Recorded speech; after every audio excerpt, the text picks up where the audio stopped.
आजच्या व्हिडिओमध्ये मी तुम्हाला बॉटनीचा जो पार्ट जो दोन भागामध्ये काही पार्ट स्वप्नील सर घेणार आहेत आणि काही पार्ट मी घेणार आहे. तर मी जो पार्ट घेणार आहे बॉटनीचा त्याचा आज ओरिएंटेशन लेक्चर आहे. म्हणजे मी तुम्हाला तो जो सिलेबस आहे जो पॉइंट्स मी शिकवणार आहे त्याच्यामध्ये आपण बघा microbiology, plant pathology, then kingdom plant त्याच्यामधले जे सगळे जे सब किंगडम आहेत क्रिप्टोगॅम्स, फेनोग्रॅम्स त्याच्या अंडर जे सगळं काय येणार आहे हे सगळे पॉइंट्स मी तुम्हाला शिकवणार आहे. तर माझं नाव रणजित शेंडगे, माझं ॲग्रिकल्चर कॉलेज पुणे मधून ग्रॅज्युएशन झालेलं आहे आणि माझं सिलेक्शन पण झालं होतं IBPS through agriculture field officer. पण बाय चॉईस मला टीचिंगमध्येच करिअर करायचं आहे म्हणून मी बाय चॉईस पॅशनेटली टीचिंग करतोय. ठीक आहे. तर तुम्हाला खूप जो काही महत्त्वाचा पार्ट आहे आपला बॉटनीमधला जो ॲग्रिकल्चरच्या मुलांना पण खूप कमी झालेला आहे त्यांचा सिलेबसमध्ये, ॲग्रिकल्चरच्या सिलेबसमध्ये तो पार्ट नव्हता पण तो आता आहे असा पार्ट शिकवणार आहे. थोडा चॅलेंजिंग असणार आहे पण खूप सोप्या भाषेमध्ये तुम्हाला हे सगळे पॉईंट्स मी कव्हर करणार आहे. एक मुद्दा सांगतो तुम्हाला की सिलेबसमध्ये जो पॉईंट आहे तो तुम्ही कुठं ना कुठं कधी ना कधी वाचलेला आहे. तो कसा वाचलेला आहे त्याच्यामधले कुठले पॉईंट्स हे तुम्ही आधी ऑलरेडी पाहिलेले आहेत. ते सगळ्या गोष्टी मी तुम्हाला ह्या लेक्चरमध्ये सांगणार आहे. म्हणजे सिलेबस पाहिल्यानंतर जी एक भीती असते माझ्याकडून होईल का की मला जमणार नाही किंवा काय पॉईंट्स मी कधी पाहिलेलेच नाहीत, तर ते पॉईंट्स तुम्ही कधी कधी पाहिलेले आहेत म्हणजे ते तुमच्या ओळखीचेच आहेत हेच तुम्हाला मी ह्या लेक्चरमध्ये सांगणार आहे. सोबत आपण ह्याच्यावरती क्वेश्चन कसे येऊ शकतात ह्या सगळ्या गोष्टी मी तुम्हाला सांगणार आहे. आता एक मुद्दा लक्षात ठेवा की 2021 पासून मी MPSCच्या मुलांना शिकवतोय आणि फूड सेफ्टी ऑफिसर आणि ॲग्रिकल्चर MPSC ह्या दोन्ही एक्झामसाठी फॅकल्टी म्हणून मी पाठीमागचे 4 ते 5 वर्ष काम करतोय. ह्या सगळ्या अनुभवातून ज्या गोष्टी मला समजल्या त्या तुमच्यासमोर मी आज मांडणार आहे. व्हिडिओ शेवटपर्यंत बघा, तुम्हाला नक्की आवडेल आणि शेवटी व्हिडिओ आवडला तर लाईक आणि कमेंट करून मला सांगा की सर व्हिडिओ खूप आवडला म्हणून. ठीक आहे, चला स्टार्ट करूया ओरिएंटेशन. तर आता तुम्ही जर सिलेबसचा पॉईंट बघितला, तुमचा सिलेबसचा पॉईंट सुरुवात होतो मायक्रोबायोलॉजी. ठीक आहे, मायक्रोबायोलॉजी म्हणजे study of living small living things जे आपल्या डोळ्याला दिसत नाहीत त्याचा आपल्याला अभ्यास करणं म्हणजे मायक्रोबायोलॉजी असतं. मग सुरुवातीला आपण स्कोप ऑफ मायक्रोबायोलॉजी आणि इम्पॉर्टन्स इन प्लांट सायन्स. आता बॉटनी म्हणते म्हणल्यानंतर आपल्याला प्लांट सायन्समध्ये मायक्रोबायोलॉजीचा अभ्यासाचा आपल्याला काय फायदा होणार आहे. ॲक्च्युली ह्याच्यावरती क्वेश्चन काय विचारणार नाहीत. क्वेश्चन कुठे येईल तुम्हाला ह्याच्यावरती क्वेश्चन येईल. कशावरती? एक तर तुम्हाला व्हायरसेसवरती क्वेश्चन विचारतील, बॅक्टेरियावरती, फंगसवरती, नेमॅटोड्सवरती. ह्याच्यावरती काय क्वेश्चन येऊ शकतो सर, तर थोडंसं बघा मला असं वाटतं आपला अप्रोच हा ज्ञानार्थी होण्यापेक्षा कसा असला पाहिजे, परीक्षार्थी असला पाहिजे. म्हणजे खूप सिलेबस आहे, खूप पॉईंट्स तुम्हाला लक्षात ठेवायचे आहेत, लर्न करायचे आहेत. मग आपण प्रयत्न करूया की ज्याच्यावरती क्वेश्चन येऊ शकतो असे पॉईंट्स आपण जास्त हायलाईट करूया.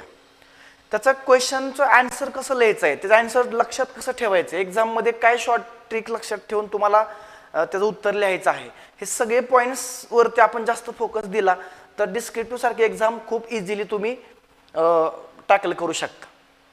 ठीक आहे. आणि भीती वाटल्यानंतर एक शेर सांगतो तुम्हाला नेहमी लक्षात ठेवायचा की हम भी दरिया है हमें अपना हुनर मालूम है. काय सांगायचं एक्झामला? हम भी दरिया है हमें अपना हुनर मालूम है, जिस तरफ चल पडेंगे रास्ता बन जाएगा. लक्षात ठेवा, डिस्क्रिप्टिव्ह म्हटलं का एक भीती वाटते की आता होईल का किंवा मी आतापर्यंत MCQचं केलंय, असं काहीच नाहीये. मुद्दा कुठं असतो की तुम्ही फक्त सुरुवात करायला पाहिजे. सुरुवात करा, हळूहळू तुम्हाला गोष्टी समजत जातील. अरे मी तर हे सगळं वाचलंय, हे तर सगळं मला येते, आता जस्ट मला रायटिंग प्रॅक्टिस करायचे, मला गोष्टी लक्षात ठेवायचेत आणि मला सिलेबस सगळा कव्हर करून रिव्हिजन्स करून एक्झामसाठी रेडी व्हायचे. एक पॉझिटिव्ह थॉट समोर ठेवून प्रोसेसमध्ये घुसा आणि जब तक तोडेंगे नाही तब तक छोडेंगे नाही असा नारा घ्यायचा, सुरू करायचा अभ्यास. बरोबर. बघा व्हायरसमध्ये काय काय बघायचं आपल्याला, structure of virus, virus reproduction कसं करतात आणि प्लांट व्हायरस महत्वाचे कुठले व्हायरस आहेत. आता तुम्हाला व्हायरसमध्ये जर बघितलं तर हा टोबॅको मोजॅक व्हायरस हा पहिला प्लांट मधला सापडलेला व्हायरस आहे. मग तो काय आहे, कसं आहे, सगळ्या गोष्टी तुम्हाला ह्या पॉईंट्समध्ये शिकवणार आहे. मग तुम्हाला एक एक्झामला क्वेश्चन काय येईल, एक डेमो क्वेश्चन सांगतो तुम्हाला की explain a neat labeled diagram of structure of virus and their reproduction. Simple तुम्हाला क्वेश्चन येऊ शकतो असा. मग आपण त्याचं उत्तर तुम्ही स्ट्रक्चर छान करायचं, रिप्रोडक्शनचे टाइप्स व्यवस्थित लर्न करायचे आणि प्लांट व्हायरस जर स्पेशली विचारतील तुम्हाला तर त्याच्याबद्दलचं प्रिपरेशन शॉर्ट नोट वेगळे करायची लाईक दिस. सेम त्यासारखं तुम्हाला कशामध्ये करायचे बॅक्टेरिया, ह्याच्यामध्ये बॅक्टेरिया आणि प्लाझ्मिड्स दिलेलं आहे. काय फरक असतो सर बॅक्टेरिया आणि प्लाझ्मिडमध्ये? तर बॅक्टेरियाला सेल वॉल असतो, प्लाझ्मिडला सेल वॉल नसतो. सेल वॉल असलेला बॅक्टेरिया, सेल वॉल नसलेला प्लाझ्मिड. दोघं पण कशामध्ये येतात? प्रोकॅरियोट्समध्ये येतात. म्हणजे बघा प्रोकॅरियोटिक हा जो ग्रुप आहे तो बनलेला आहे कशासाठी? ज्यांच्यामध्ये ट्रू न्यूक्लियस नसतो अशा ऑर्गॅनिझमसाठी. आणि त्याच्यामधला कोण आहे आपला? हा बॅक्टेरिया. सो प्रोकॅरियोट्समध्ये ट्रू बॅक्टेरिया हे, आणि ज्यांना सेल वॉल नसतो, बॅक्टेरियल सेल वॉल असतो, ज्यांना सेल वॉल नसतो ते कुठे येतात? प्लाझ्मिड्स. ते प्लाझ्मिड सॉरी मी प्लाझ्मिड बद्दल सांगायला पाहिजे तुम्हाला, मी मायकोप्लाझ्मा बद्दल सांगतोय, थोडं क्लिअर करतो. मायकोप्लाझ्मा आणि बॅक्टेरिया ह्यांच्यामध्ये डिफरन्स असतो. प्लाझ्मिड हा बॅक्टेरियामधला सर्क्युलर डीएनए असतो. म्हणजे बघा बॅक्टेरियामध्ये स्वतःचा एक डीएनए असतो आणि एक एक्स्ट्रा डीएनए असतो. म्हणजे डीएनए दोन ठिकाणी असतो. कुठं कुठं असतो? एक डीएनए न्यूक्लियसमध्ये असतो आणि दुसरा डीएनए सायटोप्लाझममध्ये असतो. सायटोप्लाझममध्ये जो डीएनए असतो त्याला काय म्हणायचं? प्लाझ्मिड म्हणायचं. मग आपल्याला बॅक्टेरिया आणि त्याचा प्लाझ्मिड ह्याचे ॲप्लिकेशन्स आहेत मायक्रोबायोलॉजीमध्ये, ते कसे आहेत ते वगैरे शिकायचे आहेत. ओके, तर आपल्याला बॅक्टेरियल सेल स्ट्रक्चर म्हणजे स्ट्रक्चर ऑफ बॅक्टेरिया, आता बॅक्टेरियाचे खूप सारे स्ट्रक्चर आहेत, त्याचे शेप वेगवेगळे आहेत, त्याच्यानुसार त्याचं क्लासिफिकेशन करायचं आपल्याला. ह्या गोष्टी आहेत. Mode of reproduction, bacteria reproduction कसं करतो? सेक्शुअल, असेक्शुअल सगळ्याच. Then plasmid, types of plasmid and role in gene transfer. म्हणजे प्लाझ्मिडचा वापर करून जेनेटिक्समध्ये जीन ट्रान्सफर केले जातात. म्हणजे आपल्याला जो इंटरेस्टचा, जो महत्त्वाचा किंवा आपला ज्या जीनमध्ये इंटरेस्ट आहे तो जीन काढायचा, प्लाझ्मिडमध्ये टाकायचा, प्लाझ्मिडला होस्टमध्ये ट्रान्सफर करायचा. सो ते करण्यासाठी प्लाझ्मिड वापरला जातो. तो कसा वापरतात काय सगळं तुम्हाला डिटेलमध्ये पुढे लेक्चरमध्ये सांगेन मी. ठीक आहे. देन पुढे जाऊया आपण. मायक्रोब्स बघितल्यानंतर आपल्याला थोडंसं प्लांट पॅथॉलॉजीमध्ये जायचं. आता प्लांट पॅथॉलॉजीमध्ये आपल्याला काय काय शिकायचं की एखादा पॅथोजन प्लांटला इन्फेक्शन कसं करतो. ठीक आहे. इन्फेक्शन आता ह्याच्यावरती लक्षात ठेवा, ह्याच्यावरती ॲग्रिकल्चर एमपीएससीला क्वेश्चन आलता, मेकॅनिझम ऑफ पॅथोजेनिसिटी ऑफ मायक्रोब्स. म्हणजे एखादा पॅथोजन किंवा मायक्रोब प्लांटला इन्फेक्शन करतो ते कसं करतो, त्याचा मेकॅनिझम काय? तो आधी प्लांटवरती येतो, त्याचे म्हणजे त्याचा डिसेमिनेशन होतं वाऱ्याने किंवा तो प्लांटच्या सरफेसवरती येतो, मग तो इपिडर्मिसला ब्रेक करतो, मग आत जातो, मग आतमध्ये कुठले टॉक्झिन्स हे करतो, मग इन्फेक्शन कसं वाढवतो, ह्या गोष्टीवरती क्वेश्चन आला होता. सो आपल्याला इन्फेक्शन अँड फायटो इम्युनॉलॉजीमध्ये काय काय शिकायचे? एंट्री ऑफ पॅथोजन, पॅथोजन कशा प्रकारे प्लांटमध्ये एंट्री करू शकतो, किंवा होस्ट आणि पॅथोजन इंटरॅक्शन कशी होते. आता पॅथोजन आलाय म्हणलं प्लांट काय त्याला ये म्हणणार नाही, प्लांट पण त्याला रेजिस्ट करणार. प्लांटकडे काय काय रेजिस्टन्स असतो, प्लांट पॅथोजनला अवॉइड करायसाठी काय काय करतो, ह्या सगळ्या गोष्टी आपण इथं बघणार आहे. देन प्लांटमध्ये स्वतःची इम्युन सिस्टीम पण असणार आहे. कुठली इम्युन सिस्टीम असते, प्लांटमध्ये रेजिस्टन्स असतो का, ह्या सगळ्या गोष्टी मी तुम्हाला ह्या पॉईंटमध्ये शिकवणार आहे. Then applied microbiology. मग मायक्रोबायोलॉजीचं ॲप्लिकेशन्स कुठं कुठं आहेत? ॲग्रिकल्चरमध्ये. आता ॲग्रिकल्चरची मुलं शिकले असतील, जे नॉन ॲग्रिकल्चर आहेत त्यांनाही खूप छान पद्धतीने शिकवणार आहे, टेन्शन घेऊ नका तुम्ही. ॲट द एंड तुम्ही म्हणणार की माणसाने एक नंबर सोपं करून दिला आम्हाला टॉपिक्स. ओके, तुम्ही बिंदास आहात त्यासाठी. ओके, इंडस्ट्रीमध्ये आपण फर्मेंटेशन वगैरे करून ईस्ट वापरतो, बरोबर, मायक्रोब्स ईस्ट वापरतो आणि त्यानुसार आपण अल्कोहोल वगैरे बनवलेले, ऑर्गॅनिक ॲसिड्स बनवलेले आहेत. तर ते कसं यूज करायचं ते आपण इथं बघूया. देन मेडिसिन्समध्ये यूज, अँटीबायोटिक्स वगैरे बनवायला आपण वापर केलाय. तर ह्याच्यावरती तुम्हाला येऊ शकतो question. Okay, applications of microbiology in medicinal science or in industries किंवा इन ॲग्रिकल्चर असं विचारू शकतात. त्याचे काय पॉईंट्स आहेत, कसे लिहायचे, सगळं बघूया आपण. देन पुढचा आपला म्हणजे मायक्रोबायोलॉजी इथं, मायक्रोबायोलॉजीचा पार्ट इथं संपतो आणि दुसरा पार्ट चालू होतो प्लांट पॅथोजन्स. ओके, पॅथोजनमध्ये again virus, bacteria, fungi, mycoplasma, nematodes. याच्यामध्ये आपल्याला त्याचं बघा, आता मागं आपण त्याला मायक्रोब्स म्हणून शिकलो, आता आपण त्याला प्लांट पॅथोजन म्हणून शिकायचे. ह्या सगळ्यांना की ते कसे इन्फेक्शन करतात किंवा कसे हार्मफुल आहेत प्लांटला, ते ह्या पॉईंट्समध्ये आपल्याला शिकायचे. ओके, मग याच्यामध्ये आपल्याला व्हायरसचं क्लासिफिकेशन, बॅक्टेरियाचं क्लासिफिकेशन, फंगीचं क्लासिफिकेशन, ते कोणते कोणते रोग किंवा डिसीज क्रिएट करतात प्लांट्समध्ये, ह्या सगळ्या गोष्टी आपण ह्या पॉईंट्समध्ये डिस्कस करूया. ठीक आहे. देन आलं बघा इथं mode of infection and disease cycle. आता प्लांट पॅथॉलॉजी हा मुद्दा आलाय, म्हणून आपल्याला इथं वन्स अगेन जसं मी मागाशी सांगितलं सेम टाईपमध्ये तो पॅथोजन इन्फेक्शन कसं करणार आणि त्याची डिसीज सायकल असते. डिसीज सायकल म्हणजे काय, तो रिप्रोडक्शन करतो, स्पोर बनवतो, ते स्पोर परत नवीन जनरेशन क्रिएट करतात. म्हणजे हे सगळं करण्यासाठी आता बघा सायकल म्हणजे काय, हे कंटिन्यू चालू राहते. जसं एखादी स्पेसिस कंटिन्यू होण्यासाठी रिप्रोडक्शन करत असते बरोबर, तसं ह्या डिसीज क्रिएट करण्यासाठी पॅथोजनची एक सायकल असते आणि त्या सायकलनुसार तो स्पोर बनवतो, नवीन पॅथोजन तयार होतात, परत ते रिप्रोडक्शन स्पोर बनवतात. मग त्यासाठी ते कुठल्या होस्टचा वापर करतात, कुठल्या इन्व्हायरमेंटल कंडिशन गरजेचे आहेत, ह्या सगळ्या गोष्टींचा अभ्यास आपल्याला करावा लागेल बरोबर का. बोर नाही ना झाला तुम्ही, बोर व्हायचं नाही बरं का.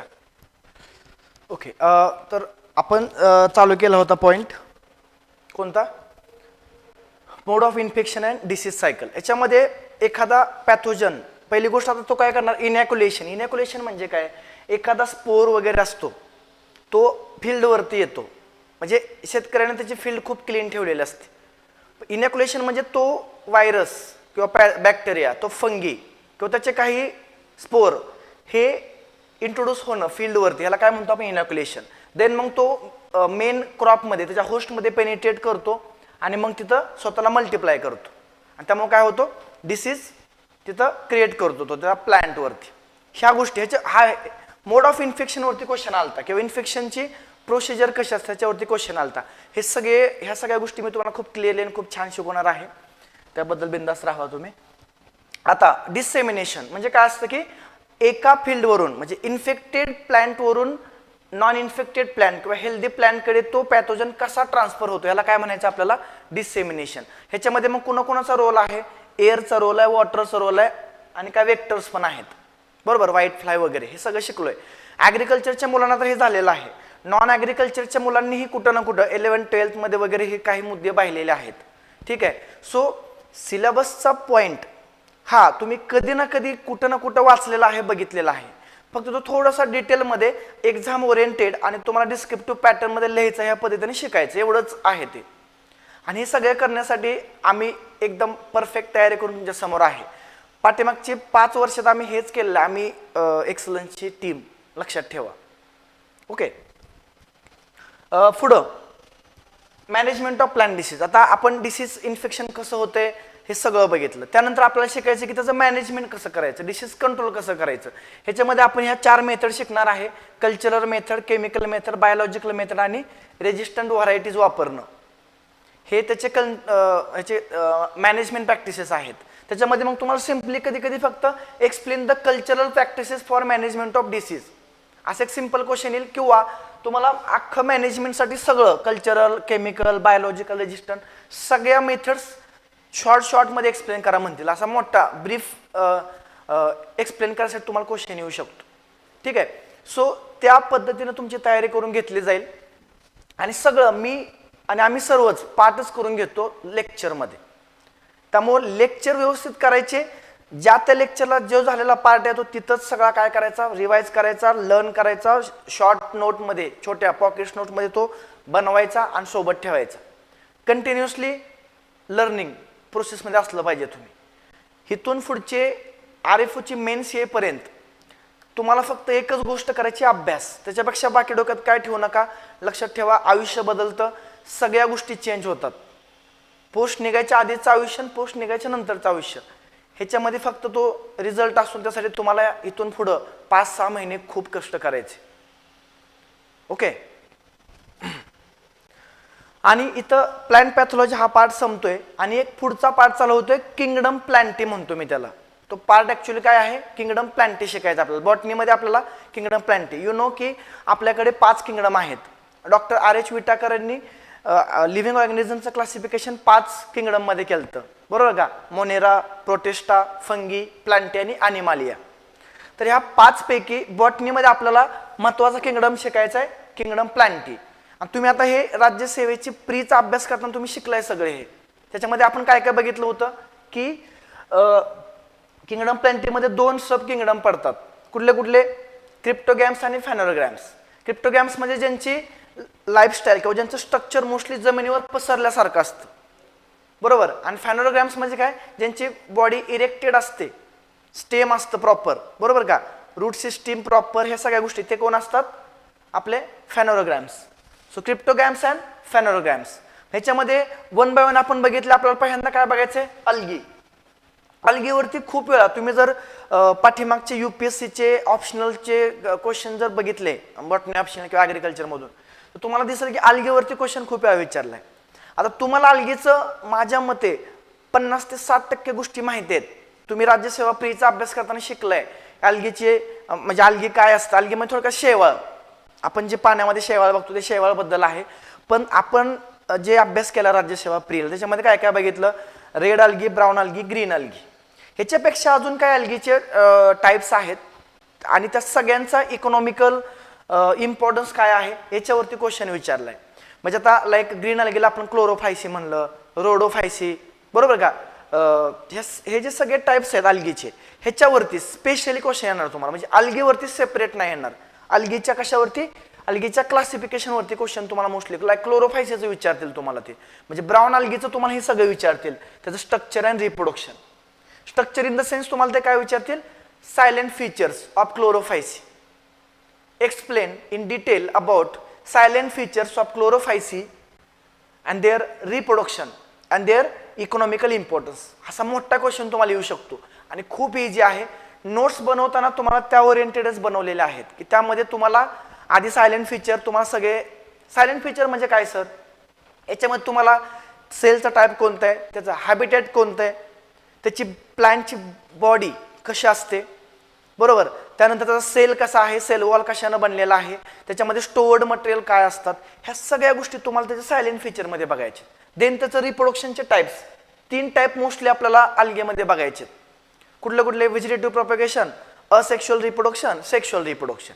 आणि बऱ्यापैकी सगळ्यांमध्ये सेम आहेत. म्हणजे तुम्ही एका अल्गीच्या टाईपचं जर ते लर्न केलं, बाकीच्यांना ते सेम लागू होतं, थोडेफारसे चेंजेस करायचे आहेत फक्त. आणि त्या ओरिएंटेड तुम्हाला नोट्समध्ये पण प्रेझेंटेशन केलेलं आहे. ठीक आहे. सो आमचा अप्रोच हा तुम्हाला एक्झाम ओरिएंटेड शिकून तुम्हाला एक्झामसाठी तयार करणं आहे, नाही की तुम्हाला त्या विषयामध्ये PhD करून देणं. आपल्याला काय PhD वगैरे नाही करायची. एक लक्षात ठेवा, आपल्याला काय व्हायचंय, परीक्षार्थी व्हायचे, आपल्याला परीक्षा पास व्हायचे. नंतर मग तुम्ही एकदा पोस्ट काढली का छानपैकी तिथं ऑफिसमध्ये मस्त बॉटनीचं मोठी मोठी पुस्तकं आणा आणि त्यात अभ्यास करा छान. सध्या आपली डिमांड काय आहे, आपली डिमांड आहे सर मला क्वेश्चन टॅकल झाले पाहिजे, सर मला आन्सर लिहिता आलं पाहिजे, दॅट्स इट. आणि त्या ओरिएंटेड तुमचा हे अप्रोच असला पाहिजे. ओके. देन इकॉनॉमिक इम्पॉर्टन्समध्ये तुम्हाला त्याचा वापर कुठं कुठं करतोय आपण अल्गीचा, ते सगळे पॉईंट्स आपण तिथं बघूया. Then fungi. आता फंगी हा ऍक्च्युली बघा, आधी त्याला प्लांट किंगडम मध्ये ठेवला होता, कारण तो पण जमिनीवर एकाच ठिकाणी त्याची लाईफ कंप्लीट करतो. पण नंतर त्याच्यामध्ये क्लोरोप्लास्ट नसतो, तो हेट्रोट्रॉपिक आहे. फंगी काय आहे, हेट्रोट्रॉपिक आहे, म्हणून त्याला किंगडम प्लांटीमधून सेपरेट केला आणि त्याचा एक सेपरेट किंगडम बनवला, किंगडम फंगी. ठीक आहे. पण आपल्याला इथं पण त्याचा स्टडी करायचा आहे फंगीचा. आता फंगीमध्ये काय काय बघायचं आपल्याला, सेम फंगीचं स्ट्रक्चर. फंगीचं जे स्ट्रक्चर असतं त्याला मायसेलियम शब्द आहे. Okay. Body of fungus is called as mycelium. आणि तो मायसेलियम कशाने बनलेला असतो, हायपानं बनलेला असतो. म्हणजे कसं सर, थोडंसं जस्ट तुम्हाला 0 मिनिटात डेमो सांगतो. आपण जे मशरूम बघतो का नाही, मशरूम असा बघतो आपण, बरोबर का, हे मशरूमचा मायसेलियम झालं पूर्ण बॉडी. ऍक्च्युली हे आतमधून कशाने बनलेले असते, छोट्या छोट्या काय असतात आतमध्ये, हायपा असतात. हायपा म्हणजे थ्रेड लाईक स्ट्रक्चर असतात बघा, हे असे हे आतमध्ये असतं. हे काय झाले, हायपा. आणि हे सेम स्ट्रक्चर जमिनीच्या खाली पण काय असतं, हे असे हायपा पसरलेले असतात. हायपा कसले असतात, हायपाचे टाइप्स कसे असतात. एक हायपा असतो ज्याच्यामध्ये लक्षात ठेवा कंपार्टमेंट असतात, आणि काय हायपा असतात ज्याच्यामध्ये कंपार्टमेंट नसतो, लाईक असे.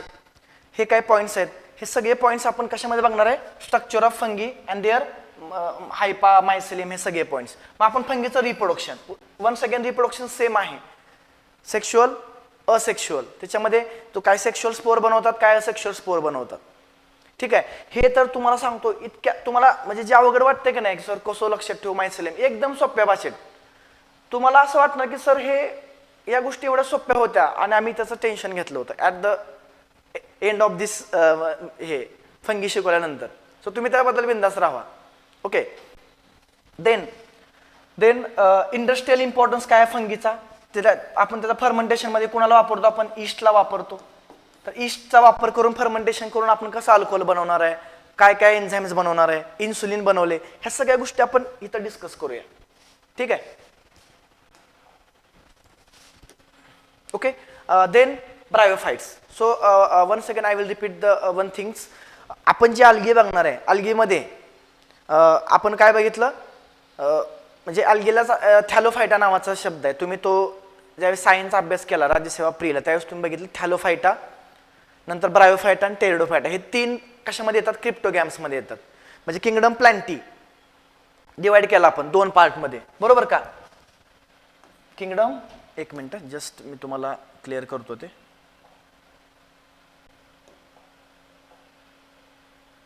ओके, इथंच करतो. हा जो प्लॅन्टी आहे, हा प्लॅन्टी आपण दोन पार्टमध्ये डिवाइड केला. एक बघितला आपण क्रिप्टोगॅम्स, आणि दुसरं काय बघितलं आपण, बघणार आहे आपण फेनेरोगॅम्स. बरोबर, ह्याच्यामध्ये आता क्रिप्टोगॅम्स मध्ये आपण बघणार आहे पहिले अल्गी. आपली अल्गीलाच काय म्हणतात, थॅलोफायटा. देन दोन नंबरला आपण बघणार आहे ब्रायोफायटा,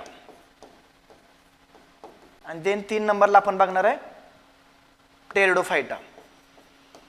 तुम्ही हे सगळं बघितलं की नाही, खरं सांगा कमेंट सेक्शन मध्ये, मला तुम्ही सांगायचे तुम्ही हे सगळं बघितलं की नाही. ज्यावेळेस तुम्ही 11-12 होता त्यावेळेस पण बघितले, तुमच्यातले काही लोकांनी नीटचा अभ्यास केला असेल त्यावेळेस पण तुम्ही बघितले, ज्यावेळेस तुम्ही राज्यसेवा प्री बघितलं, राज्यसेवा प्रीला फिक्स क्वेश्चन असतो याच्यामधून, त्यावेळेस तुम्ही वाचले, म्हणजे तुमच्या ओळखीचंच आहे. हे फक्त थोडं डिटेलमध्ये करायचं. आता राज्यसेवाला एमसीक्यू ओरिएंटेड केलं, आता तुम्हाला डिस्क्रिप्टिव्ह ओरिएंटेड करायचे, बरोबर, सिम्पली. नंतर फेनेरोगॅम्स महत्वाचे 2 आहेत. कुठले कुठले, जिम्नोस्पर्म, आणि देन कोण आहे, अँजिओस्पर्म. संपला किंगडम प्लॅन्टी. एवढं सोपं नाही, लगेच लक्षात ठेवा. पोस्ट काढायची, क्रीम पोस्ट आहे, ड्रीम पोस्ट आहे खूप लोकांची, RFO. आणि त्याच्यामध्ये आता तुम्ही जस्ट अल्गी बघणार, अल्गीमध्ये खूप सारे प्रकार बघायचे आपल्याला. परत ब्रायोफायटाचे खूप सारे टाइप्स बघायचे आपल्याला. टेरिडोफायटामध्ये काय आहेत त्या सगळ्या गोष्टी बघायच्यात आपल्याला. थोडंसं डिटेल बघायचं आपल्याला. ठीक आहे, थोडंसं डिटेल बघायचं आपल्याला. फंगी झालं. ओके, देन आपण ओके ब्रायोफाइट्स. आता कसं झालं, त्यांनी सिक्वेन्सली देताना असं दिले बघा. तुम्ही जर सिलेबसमध्ये जाऊन बघितलं, त्यांनी काय केलं, आधी अल्गी दिले, मग फंगी दिले, मग ब्रायोफायटा दिले. त्या सिक्वेन्सनुसार मी सांगतोय. पण ऍक्च्युली आपल्याला किंगडम प्लॅन्टी मधलं ते शिकायचे, फंगी सेपरेटली शिकायचं. ओके, आता अल्गी नंतर कोण येते, ब्रायोफायटा. आता ब्रायोफायटाचं जे शिकणार आहे आपण, त्याच्यामध्ये काय बघायचं आपल्याला, इव्हॉल्युशन ऑफ लँड हॅबिट. म्हणजे पहिला प्लांट जमिनीवरती आला राहिला, त्याला म्हणून आपण अँफिबियन्स ऑफ प्लांट किंगडम म्हणतो, बरोबर का. अल्गी म्हणजे शेवाळ, हे पूर्णपणे पाण्यात असतं, त्याचं ॲक्वेटिक हॅबिटेट असतं. पहिला प्लांट जो जमिनीवरती आला तो कोण आहे, ब्रायोफायटा. जमिनीवरतीनं ग्रो करायला चालू केलं, बरोबर का. सो त्याला काय म्हणतात, अँफिबियन्स ऑफ प्लांट किंगडम. अँफिबियन्स म्हणजे काय, जे पाण्यात पण राहतात, जमिनीवर पण राहतात, बरोबर का. सो लाईक दिस. नंतर आपल्याला लाईफ सायकल बघायची ह्याची, ब्रायोफायटाची लाईफ सायकल. ह्यांची पण लाईफ सायकल असणार आहे. लाईफ सायकल म्हणजे काय, हेप्लॉइड, डिप्लॉइड. ह्याच्यामध्ये एक फेज असणार जी गॅमेट्स बनवणार, आणि एक फेज असणार जी स्पोरोफाइट बनवणार. मग एका फेजमध्ये हे स्पोरोफाइट असतात, एकाच फेजमध्ये हे गॅमेटोफाइट असतात. जसं प्लांटमध्ये बघा, प्लांट फ्लावर बनवतं, फ्लावर गॅमेट बनवतं, गॅमेट एकत्र येतात, त्याच्यापासून सीड तयार होतं. सीड परत प्लांट बनवतं, परत ते प्लांट फ्लावर येतात, गॅमेट. ही सायकल सेम आहे. स्पोरोफायटिक एक लाईफस्टाईल असते आणि गॅमेटोफायटिक असते, तर ती आहे लाईफ सायकल. बऱ्यापैकी आपल्याला अल्गीमध्ये, ब्रायोफायटामध्ये, टेरिडोफायटामध्ये ह्याच्यामध्ये ह्याच सगळ्या कॉमन पॉईंट्स भोवती सगळं फिरते, हे कळेल तुम्हाला. सो तो मेन क्रक्स आहे, तो समजून घ्यायचा आहे, आणि तो समजला का बाकीचं तुम्हाला अवघड नाही वाटणार आहे. ओके, देन इकॉनॉमिक इम्पॉर्टन्स बघायचे आपल्याला, कुठं कुठं वापरतात टेरिडोफायटा. ठीक आहे, सगळे तुम्हाला टू द पॉईंट, ह्या पॉईंटनुसार तुम्हाला नोट्समध्ये पॉईंट्स मिळणार. डायरेक्ट पाठ करायचे, इन लिस्ट पाठ करायचे. एक्झाममध्ये आपल्याला माहिती आहे कसं लिहायचं असतं, घाबरायचं नाही. ओके, एक शेर सांगतो, सीढ़िया उन्हें मुबारक हो जिन्हें छत तक जाना है, सीढ़िया उन्हें मुबारक हो जिन्हें छत तक जाना है, अपनी मंजिल तो आसमां है, अपनी मंजिल तो आसमां है, रास्ता हमें खुद बनाना है, रास्ता हमें खुद बनाना है. अब देखो, मंजिल मिले या ना मिले ये तो मुकद्दर की बात है, मंजिल मिले या ना मिले ये तो मुकद्दर की बात है, हम कोशिश भी ना करें ये गलत बात है. लक्षात ठेवा. प्रयत्न 100% करायचा, 100 नाही 110% करायचं, की देवाला वाटलं पाहिजे नाही ह्याला पोस्ट दिली पाहिजे. त्यासाठी तुमचं काय पाहिजे? Dedication, devotion, consistency, determination. लक्षात ठेवा. आणि एमपीसी तेच मागते. आणि खूप मुलं तेच नाहीत करत आणि वेळ लागतो, होत नसतं, अवघड असतं असं म्हणतात. ज्याच्याकडे हे आहे ना त्याला पोस्ट फिक्स मिळते. तुम्ही स्वतःला विचारा माझ्याकडे हे आहे का? ओके.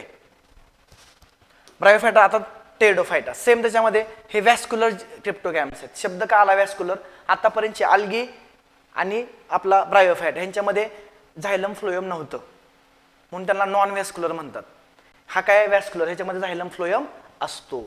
ह्याचं स्ट्रक्चर अँड रिप्रोडक्शन बघायचं आपल्याला. देन ह्याचा इव्होल्युशनरी इम्पॉर्टन्स, ह्याच्यापासूनच पुढं progymnosperm, gymnosperm, angiosperm. So it is a connecting link. Okay. Then economic potential. उसके बाद काय बघायचं आपल्याला?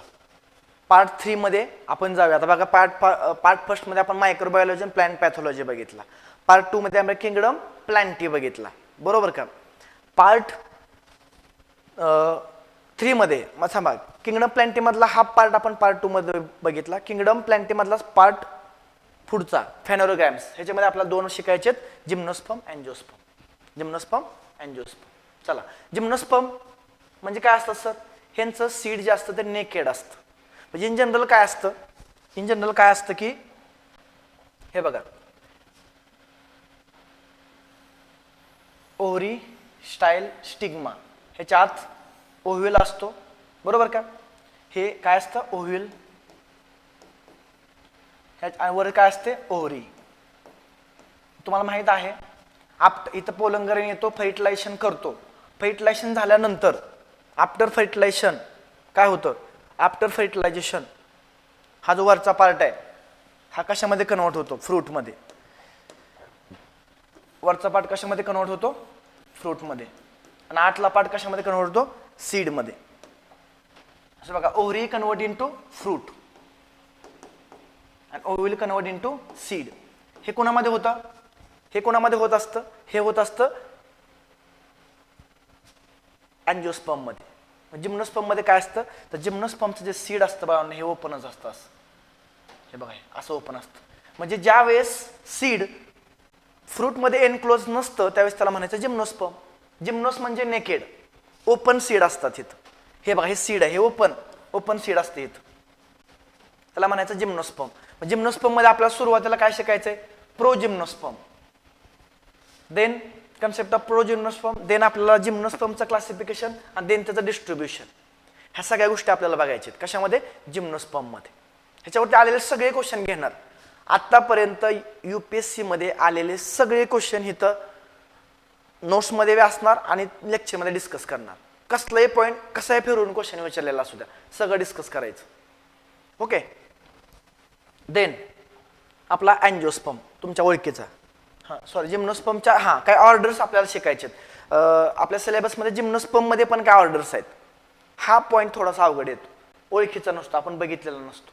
पण घाबरू नका, मी आहे तुम्हाला ह्या सगळ्या ऑर्डर खूप छान इंट्रोड्यूस करून देणार. त्याच्यामध्ये आपल्याला ह्या सायकेट्स लाईक त्याचे फीचर, त्याचे सायकल, नंतर कॉनिफेरल्स आणि जेंटेल्स, ह्याच्यामध्ये काय काय येतं, ह्याचे सगळे प्रॉपर्टीज, ह्याच्या कॅरेक्टरिस्टिक्स, ह्याच्या रिप्रोडक्शन सगळं आपण बघूया.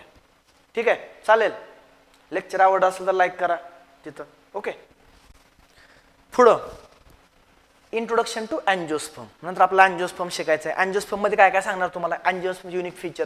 अँजिओस्पर्म म्हणजे काय? जे आता तुम्हाला दाखवलं, flowering plants which bear seed inside the fruit.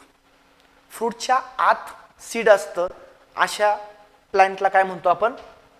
Angiosperm म्हणतो. फ्लावरिंग प्लांट्स असतात, ह्याच्यामध्ये सीड हे फ्रूटच्या आतमध्ये असतं. मग ह्याच्यामध्ये युनिक फीचर्स, त्याची डायव्हर्सिटी, त्याचा इम्पॉर्टन्स, हे सगळं आपण बघणार आहे. त्याच्या अंडर आपल्याला वेगवेगळ्या फॅमिलीज पण शिकायच्या. ठीक आहे, फॅमिलीज लास्टला सांगतो. जवळपास 10 फॅमिली आपल्याला सिलेबसमध्ये दिलेले आहेत. बरोबर, अशा 10 फॅमिलीज लास्टला तुम्हाला एक्सप्लेन मी करणार आहे. नंतर पुढं पार्ट चालू होतो अॅनाटॉमी. हे अॅनाटॉमी मोस्टली आपल्याला जिम्नोस्पर्मची शिकायचे. आता अॅनाटॉमी हा तुमचा म्हणजे माझ्या मते एक्झाम जे कंडक्ट करतायत त्यांचा आवडीचा पॉईंट असतो. ह्याच्यामध्ये तुम्हाला काय काय शिकणार आहे? काय काय येऊ शकतं. Stomata, types of stomata, structure of stomata, explain the structure of stomata. कुठं असतो स्टोमाटा? लिफच्या वरच्या पार्टला बी असतो, लिफच्या खालच्या पार्टला पण असतो. मोस्टली कुठं असतो? बरोबर का? लिफचा वरचा जो भाग असतो ह्याच्यावरती कमी असतात, लिफच्या खालच्या पार्टवरती स्टोमाटा काय असतात? जास्त असतात. हा स्टोमाटा कशाने बनलेला असतो? हा गार्ड सेलनं बनलेला असतो. बरोबर का? 2 गार्ड सेल्स, त्याला ओपनिंग असतं, याच्यामधून गॅसेस काय होत असतं? एक्सचेंज होत असतं. CO2 आत येतो फोटोसिंथेसिसच्या वेळेस आणि ऑक्सिजन बाहेर जातो. रेस्पिरेशनच्या वेळेस उलटं होत असतं. मग स्ट्रक्चर ऑफ स्टोमाटा, मग ते गार्ड सेलचे अरेंजमेंट कसे असते, मग त्यामुळं स्टोमाटल पोर तयार होतं. मग हे काय असतात? इपिडर्मल सेल असतात. बरोबर का? डायग्राम वगैरे इतक्या भारी भारी काढायला शिकवणार तुम्हाला, टेन्शनच घेऊ नका. मी दिवसातले 9 तास टीचिंगमध्येच असतो. ठीक आहे? त्याच्यामुळं म्हणजे मी माझा मोठेपणा नाही सांगत बाळांनो, पण हे डायग्राम वगैरे मी नीटला 11वी-12वीचे नीट असतं ना त्याला शिकवलेलं आहे, म्हणजे शिकवतो. सो कंटिन्यू दिवसभर टीचिंगमध्ये असतो. BEd केलेलं आहे. सो मला माहिती आहे शिकवायचं कसं असतं. तुम्हाला बोर होतं मध्ये मध्ये, तुम्हाला एंटरटेनमेंट करायचं असतं थोडंसं, तुम्हाला एखादा जोक सांगायचा असतो, तुम्हाला थोडं मोटिवेशन द्यायचं असतं. ह्या सगळ्या गोष्टी हे टीचिंग स्किल आहेत. आणि असे खूप सारे चांगले चांगले टीचिंग स्किल मी स्वतःमध्ये घडवलेत. एक विद्यार्थ्यांच्या स्वप्नातला शिक्षक मला बनायचं होतं आणि ते बनायचा प्रयत्न मी करतोय. ठीक आहे? तर असं सगळं आपण बघणार आहे स्टोमाटाबद्दल. देन महत्त्वाचा पॉईंट येतो C3 आणि C4 plants. It is for photosynthesis. Photosynthesis करण्यासाठी C3 आणि C4 हे 2 पाथवे प्लांट्स वापरत असतात. C3 का म्हणलं तर फोटोसिंथेसिसमध्ये ज्यावेळेस केल्विन सायकलमध्ये फर्स्ट स्टेबल प्रोडक्ट म्हणजे ज्यावेळेस CO2 ॲब्झॉर्ब करणार आहे प्लांट, त्यावेळेस त्याची रिॲक्शन कोणासोबत होते? RUBP सोबत होते आणि फर्स्ट प्रोडक्ट तयार होतो बाळांनो कुठला? PGA, फॉस्फोग्लिसरॅल्डिहाइड. आणि हा असतो 3 कार्बनचा. म्हणून त्याला काय म्हणायचं? C3 सायकल म्हणायचं. त्याला काय म्हणायचं? C3 cycle. हे सगळं तुम्हाला शिकवणार आहे मी एकदम डिटेलमध्ये. केल्विन सायकल काय असते, म्हणजे C3 सायकल काय असते, त्याचं आपण प्रॉपर डायग्राम पाठच करून घेणार. सायकल तुमच्या समोर येतं आणि ते एक्सप्लेन कशी करायची. देन C3 असताना C4 प्लांट्स का आले? तर C3 प्लांट्समध्ये एक खूप गरज नसलेली रिॲक्शन होते, त्याला म्हणायचं फोटो रेस्पिरेशन. Photo respiration. आणि ती अवॉइड करायसाठी प्लांटनं कुठला मेकॅनिझम आणला? C4 मेकॅनिझम आणला. जसं इथं पहिला स्टेबल प्रोडक्ट कुठला होता? 3 कार्बन होता. तसा इथं C4 प्लांट्समध्ये फर्स्ट स्टेबल प्रोडक्ट कोणता असतो? 4 carbon compound OAA, oxaloacetic acid. हा 4 कार्बन कंपाऊंड असलेला एक ॲसिड तयार होतो, फर्स्ट स्टेबल प्रोडक्ट म्हणून त्याला काय म्हणतात? C4 प्लांट्स म्हणतात. मग ह्या C4 प्लांट्समध्ये एक महत्त्वाचा पॉईंट तुम्हाला एक्झाममध्ये विचारू शकतात, क्रान्स ॲनाटॉमी. क्रान्स ॲनाटॉमी याच्यावरती तुम्हाला पॉईंट्स एक्सप्लेन करणार आहे. ठीक आहे? डिटेलमध्ये पाठच करून घेणार. नंतर तोच पॉईंट्स तुम्ही कुठल्याही एक्झामला तुम्ही कॉन्फिडंट असणार. ठीक आहे? हे झालं कशाबद्दल? स्टोमाटा, C3, C4 सायकल डिटेलमध्ये आपण बघणार आहे. हे सगळ्याचं काय होतं सर? पुढं ग्लुकोज बनतो. बरोबर का? हे आहे, हे शिकवणार आहे तुम्हाला मी पुढं. सगळं बघूया आपण. देन एम्ब्रिओलॉजी हा पार्ट परत पुढे जातोय अजून. It is towards reproduction. So flowering प्लांट्समध्ये जे रिप्रोडक्शन होतं त्याच्यामध्ये फ्लावर हा रिप्रोडक्टिव्ह ऑर्गन असतो. त्याच्यामध्ये अँथर असतात, ते पोलन ग्रेन बनवतात. म्हणजे male part androecium, female part gynoecium. Male part अँड्रोशियममध्ये स्टॅमेन असतात, स्टॅमेनमध्ये अँथर असतो, अँथर पोलन ग्रेन बनवतो. फिमेल पार्ट काय असतो? गायनोशियम असतो. त्याच्यामध्ये कार्पेल असतात, कार्पेल स्टिग्मा, स्टाईल, ओव्हरीनं बनलेले असतात. बरोबर? ओव्हरीमध्ये एम्ब्रिओसॅक असते, एम्ब्रिओसॅकमध्ये एग असतं, फर्टिलायझेशन होतं, फ्रूट आणि सीड तयार होतं. पण ते सगळं करायसाठी तुम्हाला 1 by 1 development of male gametophyte. Pollen grain पासून मेल गॅमेटोफाइट कशी तयार होते? काय फरक आहे पोलन ग्रेन आणि मेल गॅमेटोफाइट? 0 मिनिटात सांगतो. हा असतो पोलन ग्रेन. बरोबर का? हा पोलन ग्रेन असतो. ह्याच्यापासून पुढं काय तयार होते? पोलन ट्यूब असलेली एक स्ट्रक्चर तयार होतं. याच्यामध्ये असतात मेल गॅमेट्स. याला म्हणायचं बघा, म्हणजे पोलन ग्रेन पासून आपण काय बनवलं? मेल गॅमेटोफाइट बनवलं. तर हे कसं होतं हे आपल्याला प्रोसेस एक्सप्लेन करायची. 12वीतच झाले तुम्हाला हे. बरोबर का? मग तुम्हाला येऊ शकतं ना 8 मार्काला हा question. Explain detail about the development of male gametophyte. बरोबर का? ते एक आहे. Then development of female gametophyte. Development of female gametophyte ते पण शिकायचे. देन आपल्याला काय शिकायचे? पॉलिनेशन. एकदा का आता फिमेल गॅमेटोफाइट पण सेम असंच. आधी तुम्हाला ॲनाट्रोपस ओव्ह्यूल असतो, त्याच्यामध्ये हे असते, हे काय आपला ॲनाट्रोपस ओव्ह्यूल. ह्याच्यामध्ये एम्ब्रियो सॅक कशी तयार झाली, हे एम्ब्रियो सॅकलाच काय म्हणायचं आपल्याला? फिमेल गॅमेटोफाइट. हे कसे तयार होते हे शिकायचे. फिक्स IMP येणार म्हणजे येणार एक्झामला, एक तरी हातला क्वेश्चन. आणि सोपं आहे, खूप सोपं आहे. देन एकदा आता हे दोघं तयार झाले का काय असतं बघा, पोलन ग्रेन एका ठिकाणी असतो, स्टिग्मा एका ठिकाणी असतो. मग transfer of pollen grain from anther to stigma is called as pollination. मग पॉलिनेशन कसं होतं, देन फर्टिलायझेशन कसं होतं, ह्या सगळ्या गोष्टी, types of pollination, adaptations for pollination, ह्या सगळ्या गोष्टी तुम्हाला इथे शिकवणार मी. चालतंय? ओके. आता आज सगळंच नाही शिकवत, ठीक आहे, आपण हळूहळू शिकूया सगळं. आज जस्ट सांगतोय तुम्हाला मी तुमच्यातला जसं ते हनुमानामध्ये असलेली शक्ती, त्याला हे करून त्याला जागा केलं शक्तीला, तसं तुमच्या मधली शक्ती जागी करतोय मी, असं समजा. तुमच्या सगळी शक्ती आहे, तुम्ही खूप कॉन्फिडंट लोक आहे, खूप हुशार लोक आहे, फक्त तुम्ही जे विसरलाय राज्यसेवा करता करता इतके 2-3 वर्ष, ते सगळं तुम्हाला मी काय करून देतोय, तुम्हाला लक्ष जाणून देतोय. बाकी काहीच नाहीये, तुम्हाला सगळं माहिती आहे. फक्त ते मेंदूच्या एका कोपऱ्यात तुम्ही ढकलून ठेवलं होतं, ते मी फक्त तुमच्या समोर आणतोय. ओके.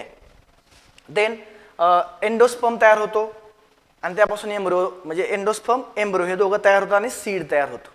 त्याच्यामध्ये आपण बघूया मग एंडोस्पर्म, त्याचे टाइप्स डिटेलमध्ये शिकवतो सगळं. नंतर एम्ब्रियो कसा तयार होतो, एम्ब्रियो, प्लिम्युअल रॅडिकल. बघा मोस्टली आपलं जे सीड असतं ना बाळांनो, सॉरी मला तर सवय लागली बाळांनो म्हणायची, ठीक आहे, तुम्हाला चालेल ना? हां, आपलं जे सीड असतं की नाही, हे बघा, हे असं सीडचं 2 कॉटलेडॉन असतात. ह्याच्यामध्ये काय असतो, ह्याच्यामध्ये एम्ब्रियोनल ॲक्सिस असतो.